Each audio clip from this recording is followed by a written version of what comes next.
This is day 20, looking at Proverbs 2, verse 12. Wisdom will save you from the ways of wicked men, from men whose words are perverse, who've left the straight paths to walk in dark ways, who delight in doing wrong and rejoice in the perverseness of evil, whose paths are crooked and who are devious in their ways. Wisdom will save you also from the adulterous woman, from the wayward woman with her seductive words, who's left the partner of her youth and ignored the covenant she made before God. Surely her house leads down to death, and her paths to the spirits of the dead. None who go to her return or attain the paths of life. Thus you will walk in the ways of the good, and keep to the paths of the righteous. For the upright will live in the land, and the blameless will remain in it. But the wicked will be cut off from the land, and the unfaithful will be torn from it. Matthew chapter 14. At that time, Herod the Tetrarch heard the reports about Jesus, and he said to his attendants, "This is John the Baptist. He has risen from the dead. That is why miraculous powers are at work in him." Now Herod had arrested John and bound him and put him in prison because of Herodias, his brother Philip's wife.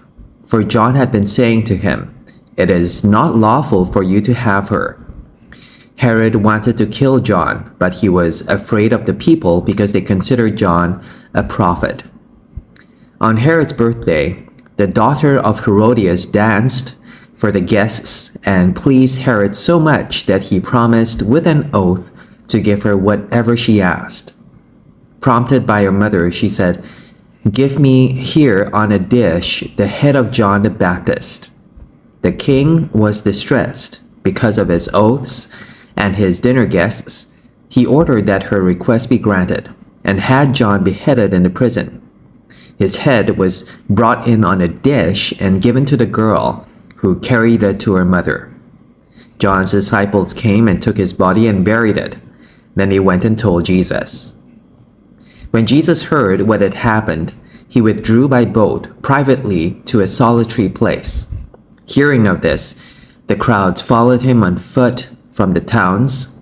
When Jesus landed and saw a large crowd, he had compassion on them and healed those who were ill. As evening approached, the disciples came to him and said, "This is a remote place, and it's already getting late. Send the crowds away so they can go to the villages and buy themselves some food." Jesus replied, "They do not need to go away. You give them something to eat." "We have here only 5 loaves of bread and 2 fish," they answered. "Bring them here to me," he said. And he told the people to sit down on the grass. Taking the 5 loaves and the 2 fish, and looking up to heaven, he gave thanks and broke the loaves. Then he gave them to the disciples, and the disciples gave them to the people. They all ate and were satisfied, and the disciples picked up 12 basketfuls of broken pieces that were left over. The number of those who ate were about 5,000 men, besides women and children. Genesis chapter 40. Sometime later, the cupbearer and the baker of the king of Egypt offended their master, the king of Egypt. Pharaoh was angry with his 2 officials, the chief cupbearer and the chief baker, and put them in custody in the house of the captain of the guard, in the same prison where Joseph was confined. The captain of the guard assigned them to Joseph, and he attended them. After they had been in custody for some time, each of the 2 men, the cupbearer and the baker of the king of Egypt, who were being held in prison, had a dream the same night, and each dream had a meaning of its own. When Joseph came to them the next morning, he saw that they were dejected. So he asked Pharaoh's officials who were in custody with him in his master's house, "Why do you look so sad today?" "We both had dreams," they answered, "but there is no one to interpret them." Then Joseph said to them, "Do not the interpretations belong to God? Tell me your dreams." So the chief cupbearer told Joseph his dream. He said to him, "In my dream, I saw a vine in front of me, and on the vine were 3 branches. As soon as it budded, it blossomed, and its clusters ripened into grapes. Pharaoh's cup was in my hand, and I took the grapes, squeezed them into Pharaoh's cup, and put the cup in his hand." "This is what it means," Joseph said to him. "The 3 branches are 3 days. Within 3 days, Pharaoh will lift up your head and restore you to your position, and you will put Pharaoh's cup in his hand, just as you used to do when you were his cupbearer. But when all goes well with you, remember me and show me kindness. Mention me to Pharaoh and get me out of this prison. I was forcibly carried off from the land of the Hebrews, and even here I've done nothing to deserve being put in a dungeon." When the chief baker saw that Joseph had given a favorable interpretation, he said to Joseph, "I too had a dream. On my head were 3 baskets of bread. In the top basket were all kinds of baked goods for Pharaoh, but the birds were eating them out of the basket on my head." "This is what it means," Joseph said. "The 3 baskets are 3 days. Within 3 days, Pharaoh will lift off your head and impale your body on a pole, and the birds will eat away your flesh." Now the 3rd day was Pharaoh's birthday, and he gave a feast for all his officials. He lifted up the heads of the chief cupbearer and the chief baker in the presence of his officials. He restored the chief cupbearer to his position, so that he once again put the cup into Pharaoh's hand. But he impaled the chief baker, just as Joseph had said to them in his interpretation. The chief cupbearer, however, did not remember Joseph. He forgot him. Chapter 41. When 2 full years had passed, Pharaoh had a dream. He was standing by the Nile, when out of the river there came up 7 cows, sleek and fat, and they grazed among the reeds. Among them 7 other cows, ugly and gaunt, came up out of the Nile and stood beside those on the river bank. And the cows that were ugly and gaunt ate up the 7 sleek, fat cows. Then Pharaoh woke up. He fell asleep again and had a second dream. 7 ears of corn, healthy and good, were growing on a single stalk. After them, 7 other ears of corn sprouted, thin and scorched by the east wind. The thin ears of corn swallowed up the 7 healthy, full ears. Then Pharaoh woke up. It had been a dream. In the morning, his mind was troubled, so he sent for all the magicians and wise men of Egypt.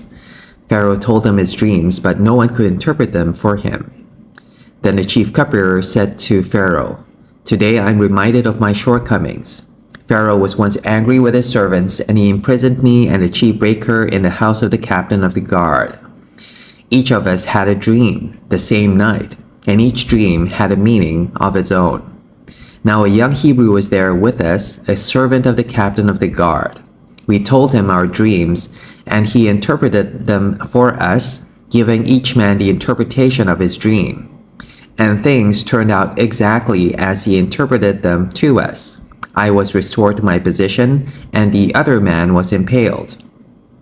So Pharaoh sent for Joseph, and he was quickly brought from the dungeon. When he had shaved and changed his clothes, he came before Pharaoh. Pharaoh said to Joseph, "I had a dream, and no one can interpret it. But I heard it said of you that you can hear a dream and you can interpret it." "I cannot do it," Joseph replied to Pharaoh. "But God will give Pharaoh the answer he desires." Then Pharaoh said to Joseph, "In my dream I was standing on the bank of the Nile, when out of the river there came up 7 cows, fat and sleek, and they grazed among the reeds. After them 7 other cows came up, scrawny and very ugly and lean. I had never seen such ugly cows in all the land of Egypt. The lean, ugly cows ate up the 7 fat cows that came up first.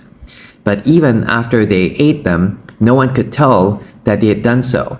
They looked just as ugly as before. Then I woke up. In my dream, I saw 7 ears of corn, full and good, growing on a single stalk.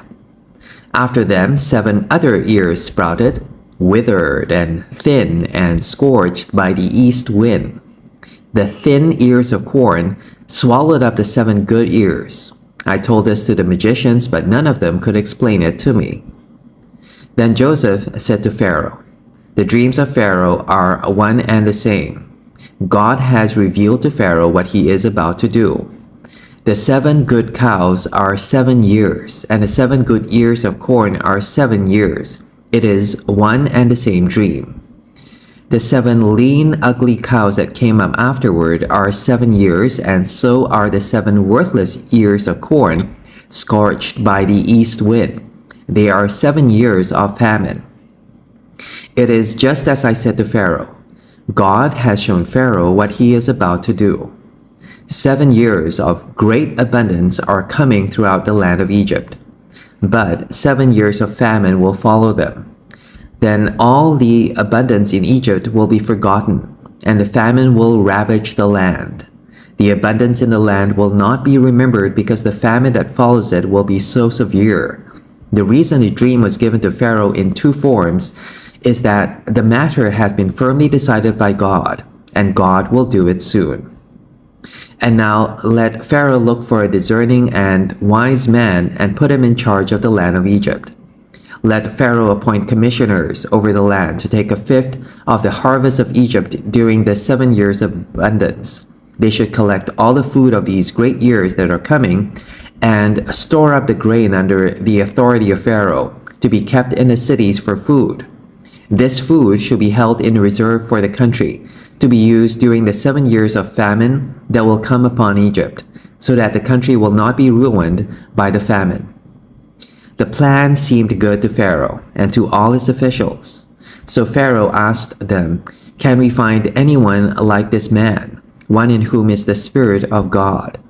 Then Pharaoh said to Joseph, "Since God has made all this known to you, there is no one so discerning and wise as you. You shall be in charge of my palace, and all my people are to submit to your orders. Only with respect to the throne will I be greater than you." Lord, thank you for the way in which you use the difficult times in my life. Help me to grow in wisdom, be confident in you, and navigate through the challenges of life.